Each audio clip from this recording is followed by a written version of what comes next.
Hey everyone, Dockwell here, and this video is going to be an Abaddon build for patch 7.37e. To start off, in terms of facets, you're probably going to be going for a Mephetic Shroud. You can go for the other facet. They are both decently popular. They both have decent win rates. It's not like the other one is Grief, but this one's just good for the support version of Abaddon because it increases the damage barrier amount for your allied heroes, and that's really what you're going to be focusing on, is using the shield to dispel them and also to give them that barrier. That added blade mail effect does do decent damage, and it makes people not really want to hit them as much, but it maybe doesn't do as much damage as the burst effect at the end on the other version. But still, it's not really about doing damage. You're really about saving and healing, so that's really not a concern as much. It's just the added damage barrier that's really good for that, so you do want to be getting this for the most part. Then for starting items, we're going to go with 2 sets of tangos, magic stick, a couple branches, blood grenade, and a sentry ward.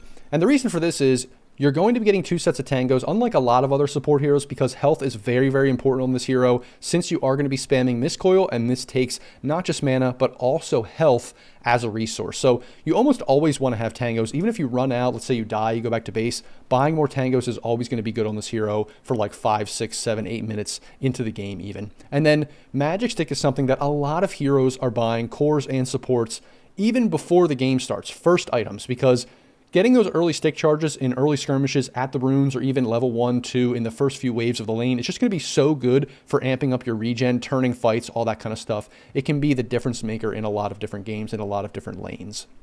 Then obviously blood grenade is really good early on for securing kills.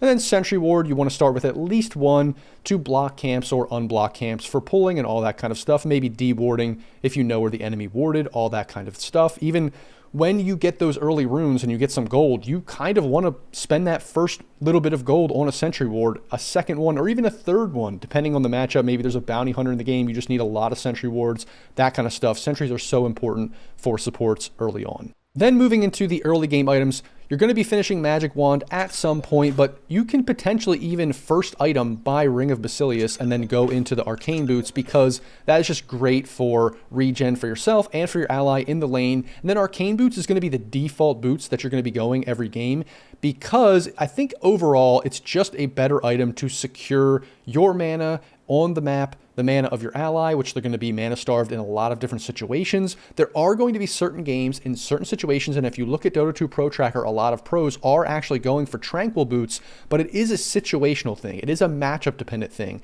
and that's something you're going to have to learn and evaluate yourself, because both of these boots are viable on this hero. I would just say, as a default for most MMRs, for most players, getting the Arcane Boots, you can really never go wrong with this, and eventually building into Guardian Greaves, that can never be a bad thing. It's just that sometimes Tranquil Boots don't feel great, and then Drums and Boots of Bearing are pretty expensive for what they offer on this kind of support hero when you're going to want to get other items. And so that's why I would always suggest for going for Arcane Boots as a default in pretty much every game, especially if you're learning the hero, until you figure out when it's best to go for Tranquil Boots, because maybe your team doesn't really need the mana, or this other attack speed, movement speed, that kind of stuff is really good in this specific game. Then for core items, you're going to be getting Pavis almost every single game, and that's because this extra damage block, this extra shield barrier is just so good when paired with your natural shield that it makes dealing with Abaddon very annoying, and dealing with cores that Abaddon is sitting behind even more annoying. And then obviously you can build into Solar Crest, which is going to be great for amping up attack speed, for buffing up your heroes. You're all about saving and buffing up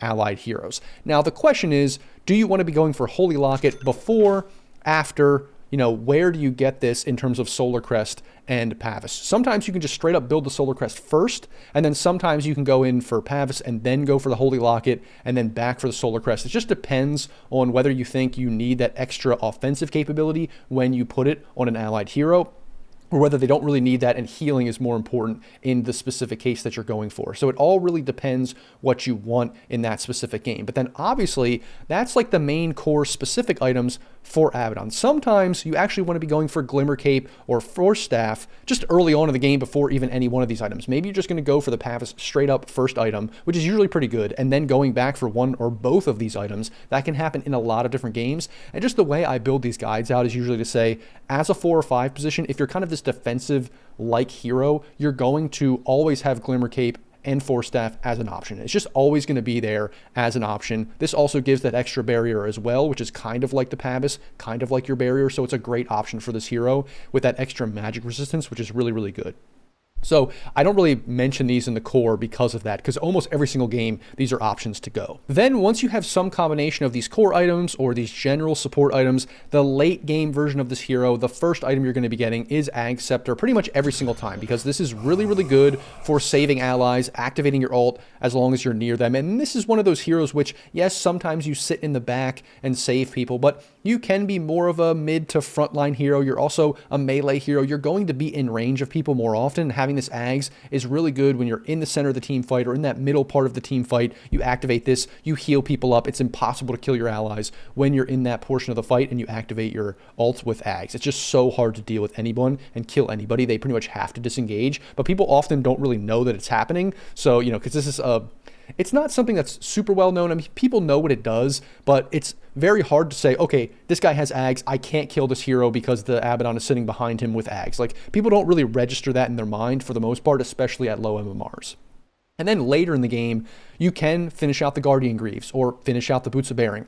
I would say, yes, you could potentially get this item earlier, but chances are you're going to want to finish, you know, 1, 2, 3 of these kinds of 4 items and even the Ags before getting that. And so that's why I have this later in the late game, kind of one of these luxury items at the end, even though, you know, getting mech this late doesn't feel great. So if you do want to rush that, you can. It just be wary, because right now in this patch, like, rushing that mech isn't that great. It's probably better to get one of these shields or something like that. Then Giga Ultra Super late game, you can get a Scythe of Ice. Like, you know, you have all this heal, you have everything you need here, and then, oh, well, what are you going to get then in addition to that? You know, well, you can get some lockdown. That's great. Having extra mana is really good. And then incorporating the shard whenever you do get it, probably for free, at least hopefully for free, or you can even buy it early on if, you know, it's 25, 30 minutes in the game and people really aren't getting the shard yet. You can potentially buy it because you do want it at some point in the game. Then lastly, situational items. I already talked about Tranquil Boots a little bit. You can get that instead of the Arcane Boots and going into the Guardian Greaves. You can also go Vlad's. The problem with this is it doesn't really help you very much, because especially as a 5 position where this hero is mostly played, you're not going to be right-clicking yourself, so that's kind of awkward. But in very specific lineups where you have like 3 or 4 right-clickers, this can be very, very good.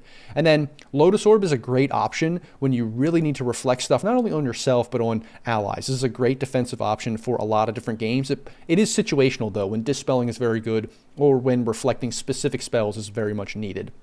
Then Pipe is one of those items that it can be good in a lot of games. It's just a very, very expensive item that you're going to be going for if you do get it as a 5 position, because, you know, these other items, they're either cheaper or they have good build-ups and stuff like that, where Pipe, it doesn't have the greatest build-up, and it's more of like a core off-lane item, so you can get it if you're having a great game and you're rich, but in most cases, this is a very, I don't know, situational, hard item to actually get, and it really griefs your game in a lot of ways, because you might just have a Pipe at 20 minutes and nothing else, and that's a little bit awkward.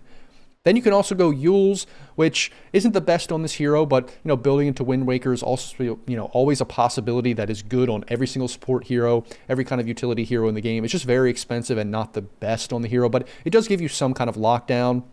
Ghost Scepter in very specific situations where there's a lot of right-click damage. Maybe there's a Spectre, a PA, something like that, which is just going to, you know, they're going to jump on top of you and kill you very quickly. The thing about this item, though, is you do have your ultimate to save you in a lot of cases, so going Ghost Scepter isn't always the best. But sometimes if, you know, they can just commit on you with almost no resources, just a couple spells, and it pops your ult, having a Ghost Scepter is good to just make sure that you don't pop your ult early. And then that can build into with an Aether Lens or Ethereal Blade if you do go this, or you maybe really just need that extra cast range in certain games. Then Ultra Luxury is Octarine Core, but again, some of this other stuff is going to be better than Octarine Core, but it is definitely something you can get. It just amps up your ability to save people and stuff like that. I would say maybe you could put Octarine Core instead of Scythe of Ice later. I just like, once you have all this stuff, to get that Scythe of Ice, because then you can really lock down people. It gives that extra just bit of, just in the ultra like 50, 60, 70 minutes, I think having the Scythe of Ice is going to be really, really good, just to like surprise people with that extra lockdown. That's really not something your hero usually does. Then you can have a Blink Dagger to get in range in some specific games, if you feel like you're just not able to get off your abilities because so many of your allied heroes have mobility that you need it too, this is very good. And then late game, you can upgrade that into Overwhelming Blink. So those are the items for this hero, pretty standard. There are some decisions to be made though, depending on the game, depending on the matchup and what's going on in that specific game. Then in terms of leveling your abilities, it's really not that complicated. It's pretty straightforward. There's only really one consideration that you have. Level 1, you're always going to be taking a Aphotic Shield. That's pretty much a given almost every single time. It's just great in the early portions of the game for dispelling any early spells and for giving that extra damage block during a First Blood, or even during the early part of the lane when the harass is coming out, or even for yourself when you're kind of dueling with the other support, just one-on-one, blocking camps and those kinds of things. And then next, you're always going to be getting Miscoil. It's just pretty much a given every single time. You want both of these abilities. Now from here, this is really the only consideration with this hero that you can build different ways. I would say in 90% of cases, maybe even 80 if you want to say a little bit less, you're going to be going for Miscoil again, just because this added extra damage and heal is so good. Now the only downside of this is, yes, it takes more health. So if you feel like you're super vulnerable and it's extremely defensive, like you just feel like you're going to get killed, there's really nothing you can do, healing isn't really going to be doing very much in the lane, even for your ally, you can go for that extra Aphotic Shield.